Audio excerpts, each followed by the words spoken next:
Bonjour Madame Badiane, le plaisir est partagé et je suis très heureux de venir ici au niveau de Sénégel qui est en quelque sorte une seconde maison pour moi. En tout cas, merci pour l'invitation.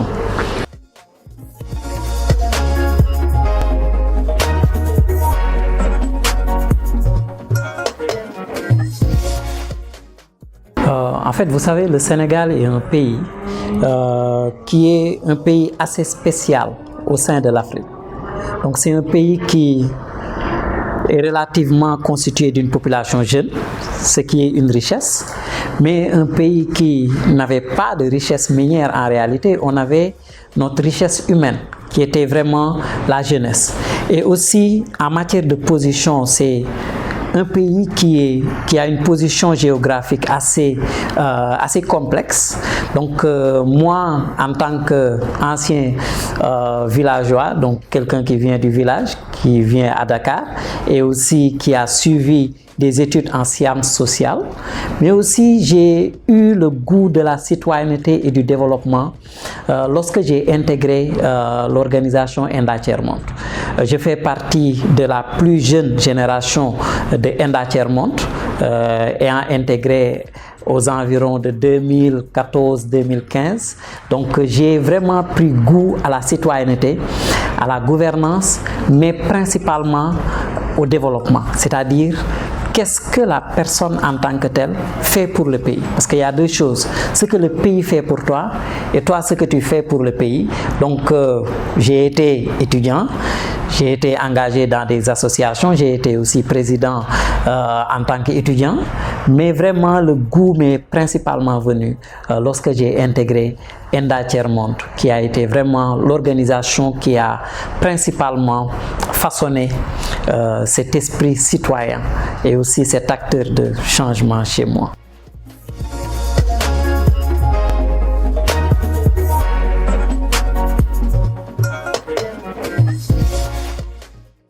Je risque de vous surprendre parce que j'avoue que le travail que je fais actuellement n'a absolument rien à voir avec ma formation. Lorsque je suis parti à l'université, je me rappelle même d'une altercation que j'avais eue avec mon professeur en lui demandant, monsieur, il nous enseignait, je me rappelle, la constitution américaine et les amendements. Donc je lui ai demandé, mais monsieur, qu'est-ce que cela nous apprend et comment cela participe principalement à notre développement en tant que Sénégalais? Et la réponse n'a pas été vraiment agréable. Tout ça pour vous montrer qu'ici au Sénégal, on a des formations qui ne sont pas taillées sur mesure par rapport à nos réalités. J'ai eu un master en civilisation américaine et caribéenne. J'ai une licence en civilisation anglaise et littérature. Et à un moment donné, je ne me sentais pas à ma place. Je parlais anglais, fluently, comme on le dit. D'ailleurs, c'est ce qui m'a permis de gravir un peu les échelons, mais je ne me sentais pas à ma place parce que la civilisation, la littérature n'était pas vraiment en phase avec le changement que je croyais dont on avait besoin pour le Sénégal. Donc ce qui m'a poussé à faire des formations, des sessions de renforcement de capacité, principalement sur les technologies de l'information, de la formation, de la communication, mais principalement sur le développement, parce que moi, ce qui m'intéressait, c'est le changement. Comment devenir un acteur de changement et comment vraiment impacter sur le développement, aussi bien au niveau local qu'au niveau international, mais en passant par le niveau national. Donc c'est la raison pour laquelle je me suis dit, je vais utiliser l'outil anglais. Parce que l'outil anglais m'a permis d'intégrer des instances, d'ailleurs où je ne devais même pas intégrer, mais aussi mon background en tant qu'enseignant, parce que j'ai eu un peu à enseigner. Donc, le travail que je fais, j'avoue, n'est pas principalement lié à la formation que j'ai à l'université. Qu'est-ce que cela m'apprend? Cela m'apprend que au Sénégal, les formations que nous offrons à nos jeunes ne sont pas des formations taillées sur mesure par rapport à ce que nous attendons de nous. Ici au Sénégal, on forme des jeunes sur l'anglais, le droit, sur les civilisations et littérature, alors qu'actuellement, le pétrole et le gaz qu'on a découvert, on est à la recherche de personnes qui ont la formation. Donc, ce qui est juste, et je ne suis pas seul dans ça, j'ai beaucoup de personnes qui sont comme moi. Donc, j'ai eu la chance d'être peut-être au bon moment et au bon endroit. Peut-être que d'autres personnes n'ont pas cette chance. En tout cas, je continue aussi à apprendre en tant que spécialiste et chercheur parce que je suis en recherche permanente.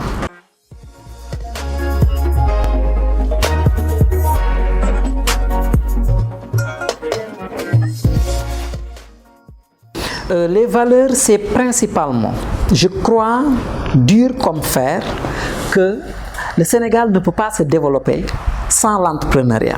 Ça, c'est la première chose à laquelle je crois. Donc, l'entrepreneuriat, les valeurs de l'autonomisation, et principalement des jeunes et des femmes. Pourquoi des jeunes et des femmes? Parce que les jeunes représentent plus de 75% de la population sénégalaise. Les femmes, on sait l'engagement que les femmes ont par rapport aux autres sections de la population. Et quand je dis jeunes et femmes, je n'exclus pas principalement les populations vulnérables, notamment les handicapés, ainsi que les autres personnes vulnérables. Donc les valeurs de l'entrepreneuriat. Et quand je dis entrepreneuriat, autonomisation. On ne peut pas s'engager en tant que citoyen si on n'est pas autonome. Je crois dur comme fer que l'engagement ne peut pas se faire si on n'est pas autonome. Et l'autonomisation ne peut pas se faire si on n'a pas les capacités et les compétences nécessaires. Donc le Sénégal est un pays constitué de jeunes et de femmes.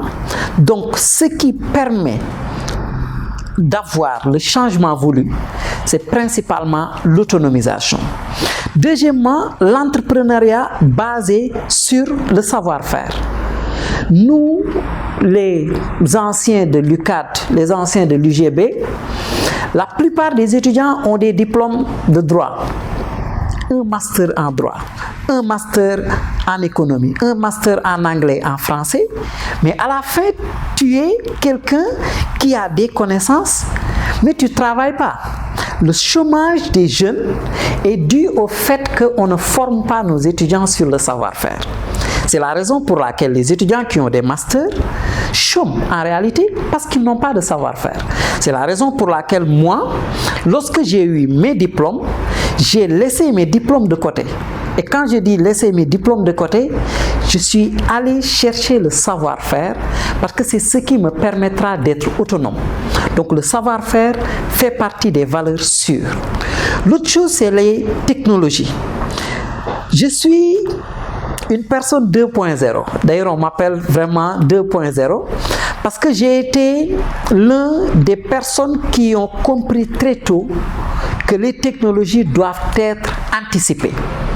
On a l'habitude de dire digitalisez-vous ou disparaissez. Soit vous digitalisez, soit vous disparaissez. Même les entreprises que nous créons. Les entreprises qui ont totalement disparu, c'est les entreprises qui n'ont pas mis l'accent sur la digitalisation. Et c'est la raison pour laquelle la technologie fait partie des valeurs sûres qui nous permettront en réalité d'avoir le changement voulu. Donc si tu mets en groupe l'entrepreneuriat, l'autonomisation, la technologie et maintenant le leadership pour vraiment englober les valeurs sûres, je pense que tu auras en réalité les bases sûres et les bases déterminantes pour un changement. Et le changement ne peut pas se faire sans une jeunesse autonome. Le changement ne peut pas se faire sans les leaders. Le leadership est un terme galvaudé. Il a été tellement galvaudé à un tel point qu'on ne connaît pas ce que c'est que le leadership.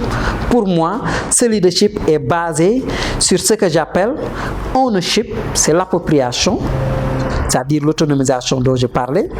Visibilité, c'est-à-dire être au bon moment est au bon endroit et aussi le contrôle qui est vraiment renforcé par la technologie qui nous permet vraiment d'être au focus par rapport au village planétaire.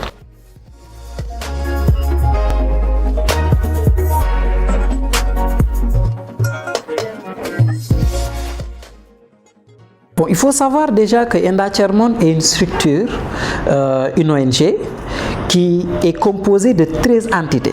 C'est-à-dire, Enda, il y a la maison mère, il y a les entités. Et chaque entité est spécialisée par rapport à un domaine spécifique.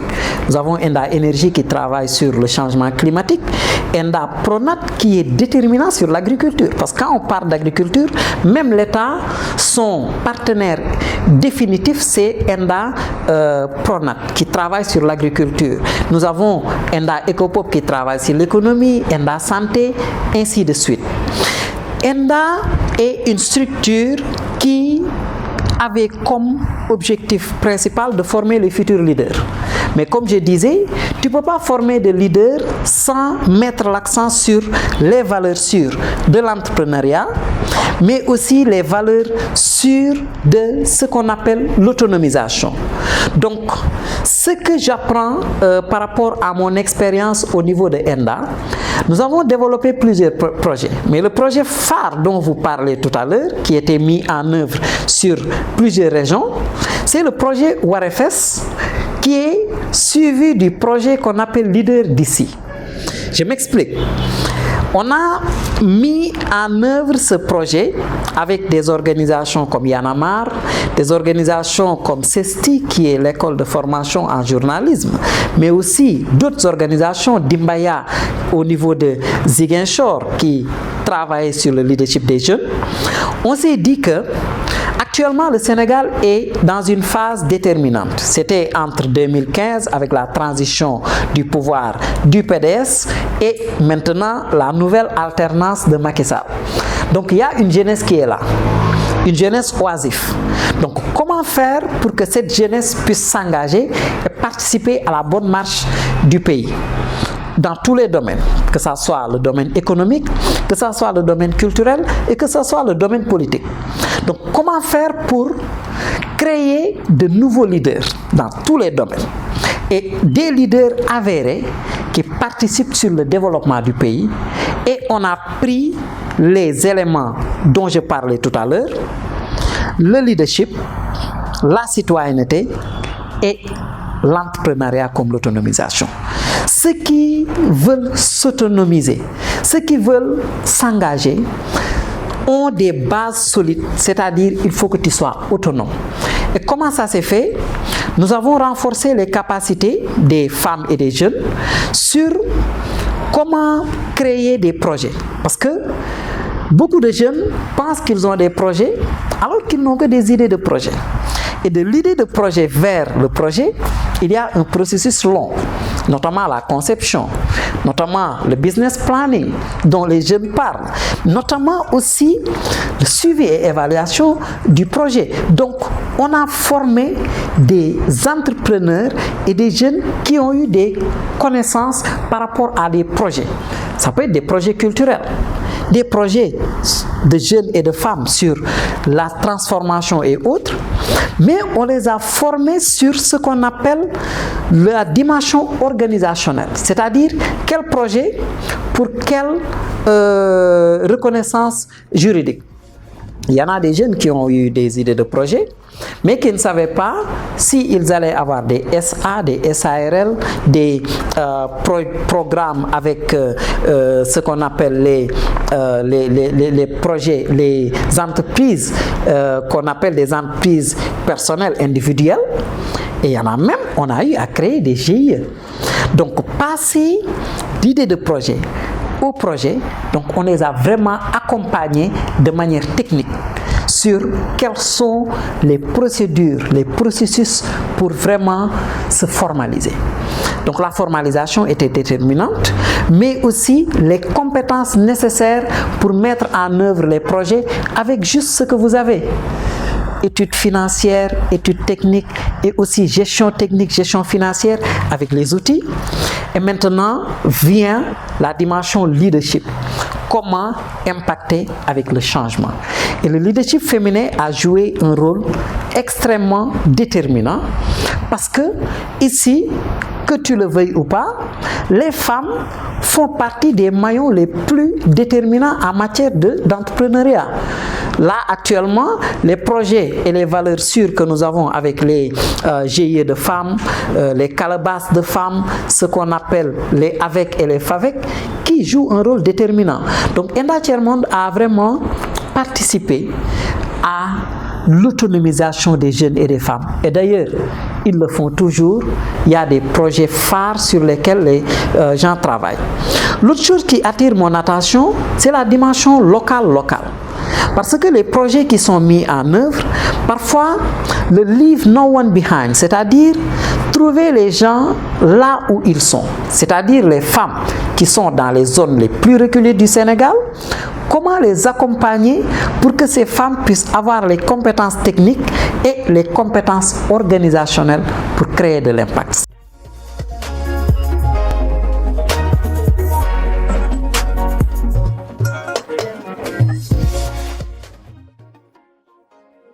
Le premier obstacle pour moi, d'abord, c'est le complexe. Les jeunes ont ce complexe qui fait que dans la tête, je ne peux pas avancer si je n'ai pas d'accompagnement. L'accompagnement, pour moi, c'est vraiment une mentalité de pauvre qu'on a installée dans notre tête qui fait que même quelqu'un qui a son business plan, s'il n'a pas d'accompagnement, il a peur d'avancer. Non, on commence d'abord et l'accompagnement vient.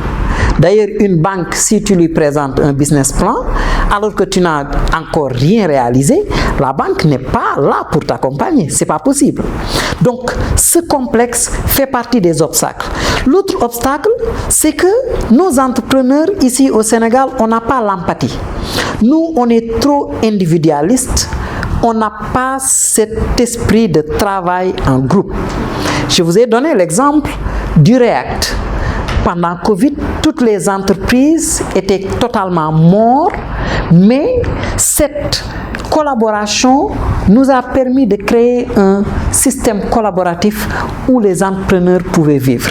Mais l'autre chose qui est aussi extrêmement importante, c'est qu'on n'a pas l'esprit d'innovation. Nous, les entrepreneurs au Sénégal, c'est que quelqu'un commence quelque chose et tout le monde vient le faire. Quelqu'un commence quelque chose, tout le monde vient s'inspirer sur ça. Non. L'innovation, c'est quoi? C'est-à-dire le fait de prendre des risques. On n'aime pas prendre des risques. C'est la raison pour laquelle le commerce fait partie de l'entrepreneuriat sénégalais et la majorité des entrepreneurs sont dans le système commercial. Donc, il faut qu'on ait ce qu'on appelle cette innovation. L'entrepreneur qui prend des risques, c'est l'entrepreneur qui avance. Parce que le degré de risque détermine le degré de incomes, mais ça détermine aussi le degré de outcomes. L'entrepreneur qui prend des risques à 1 degré, mais ses revenus seront des revenus à 1 degré. Donc celui qui prend des risques à 100% a la chance vraiment de réussir à 100%, mais a aussi la chance d'échouer à 100%.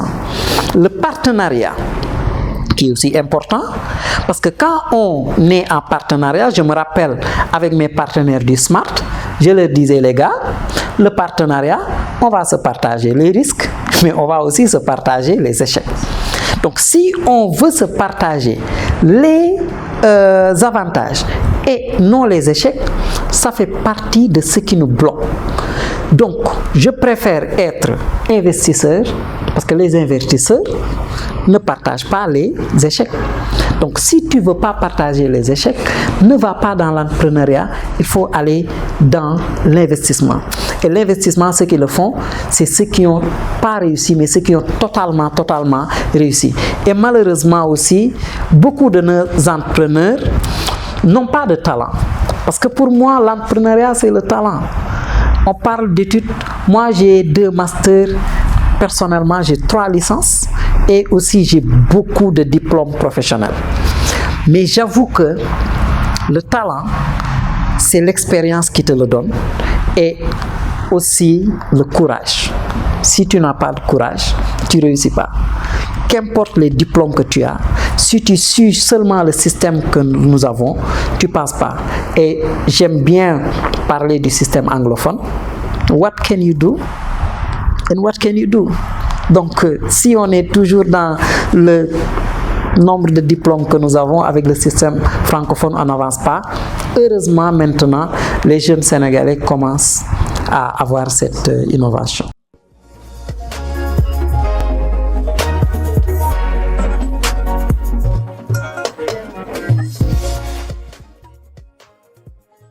Voilà, là, on entre vraiment dans la dimension totalement engagement citoyen et participation citoyenne.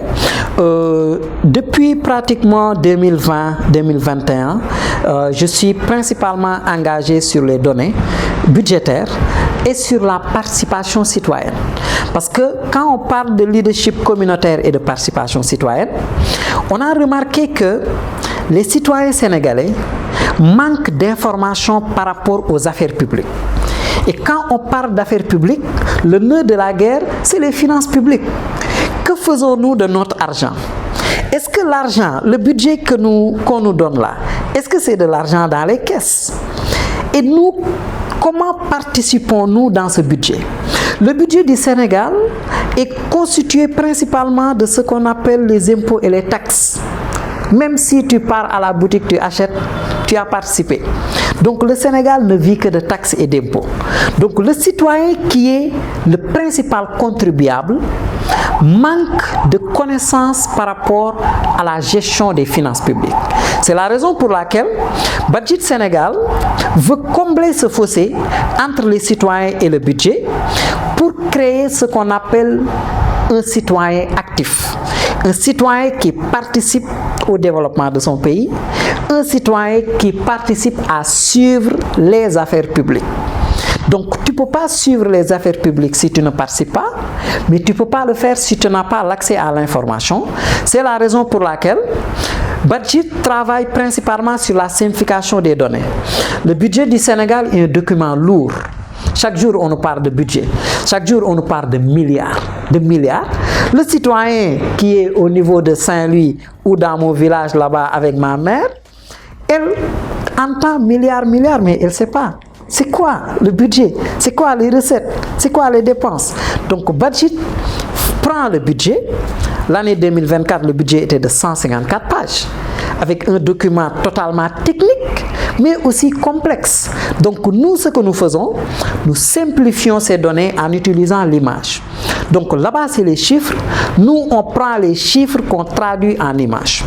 Et après les avoir traduits en images, on utilise la magie de l'infographie pour mettre des infographies en utilisant plus d'images que de données, mais aussi on utilise les capsules vidéo traduites en langue locale pour permettre aux citoyens, principalement les jeunes et les femmes, de savoir les affaires publiques, les fonds publics, comment on le dépense.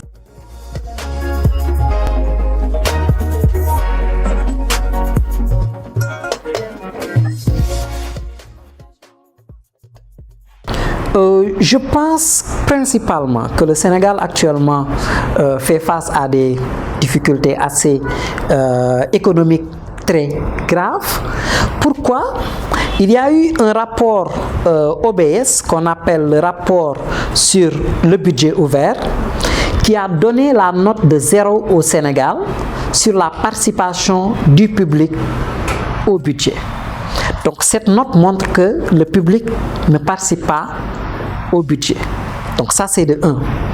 Il y a aussi la dernière note qu'on a eue la semaine dernière qui a dégradé la note du Sénégal en matière de transparence budgétaire. Et nous avons aussi d'autres agences de notation qui nous ont dégradé nos notes. Juste pour vous montrer que le Sénégal a du travail à faire en matière de gestion des finances publiques. L'acte qu'on appelle le code de transparence sur les finances publiques demande à l'État de faire en sorte que les finances publiques soient transparentes, soient gérées de manière transparente et que les populations puissent avoir l'information nécessaire. Malheureusement, le budget 2025 qui a été présenté en début d'année, ce budget, on nous a dit que les chiffres sont faux. Parce qu'il y avait un rapport d'audit qui a montré que les chiffres sont fausses. Donc, on a une loi de finances rectificative qui a été votée la semaine dernière. Et actuellement, on suit le budget, on suit les projets et les investissements. En tout cas, je pense que les populations sénégalaises, notamment les citoyens, doivent participer à la gestion des affaires publiques. Point de citoyenneté sans participation. Si on n'a pas une bonne participation dans la gestion des affaires publiques, on ne peut pas avoir une bonne citoyenneté. Et les leaders, notamment les gouvernants, ont un rôle à jouer, c'est-à-dire le rôle de redevabilité. En tout cas, je suis très optimiste par rapport au Sénégal et je vois un air de changement qui est actuellement en train de s'installer. Et cette digitalisation, pour moi, c'est la clé. La digitalisation intégrale à tous les niveaux, de l'administration, des sociétés, des agences. Je pense que la digitalisation, on ne doit pas rater le rendez-vous de la digitalisation parce qu'il n'y a que ça qui peut promouvoir ce qu'on appelle une transparence et une redevabilité et qu'on puisse vraiment ne pas rater le rendez-vous de l'agenda 2030 qui est l'agenda du développement durable.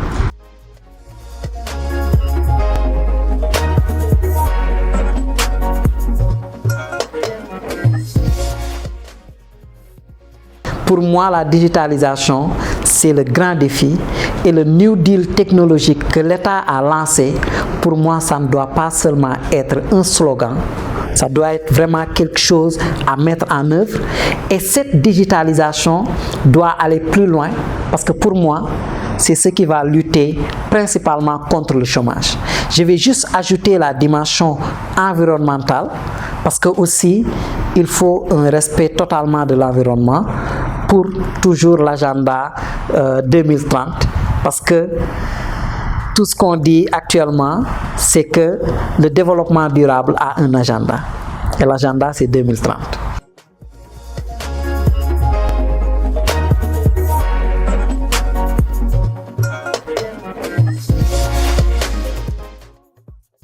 Pour la prochaine étape pour Badjit Sénégal, c'est ce que nous faisons chaque jour, c'est vraiment de mettre en œuvre les projets et programmes que nous avons actuellement, d'appliquer plus de technologies dans la gouvernance, mais aussi de promouvoir le leadership communautaire et la participation citoyenne pour faire ce qu'on appelle du top-down, aller du bas vers le haut, pour plus de développement et promouvoir le développement durable et l'application technologique pour une digitalisation positive.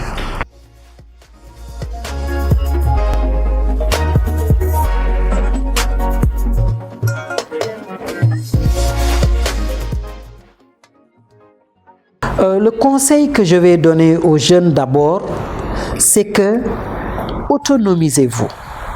Si vous n'êtes pas autonome, vous ne pouvez pas jouer de rôle dans ce pays. Donc d'abord, autonomisez-vous. Je dirais aussi aux jeunes, formez-vous. Parce que si vous n'êtes pas formé, vous ne pouvez pas impacter. Et aussi, il faut être courageux et n'écoutez pas les gens qui vous retardent. Le Sénégal a besoin de vous, l'Afrique a besoin de vous. Autonomisez-vous et essayez d'être à la table des dirigeants et essayez d'être au rendez-vous du développement durable, c'est-à-dire le rendez-vous de 2030. Et merci à Sénégel et merci pour le travail énorme que vous faites pour le développement du Sénégal.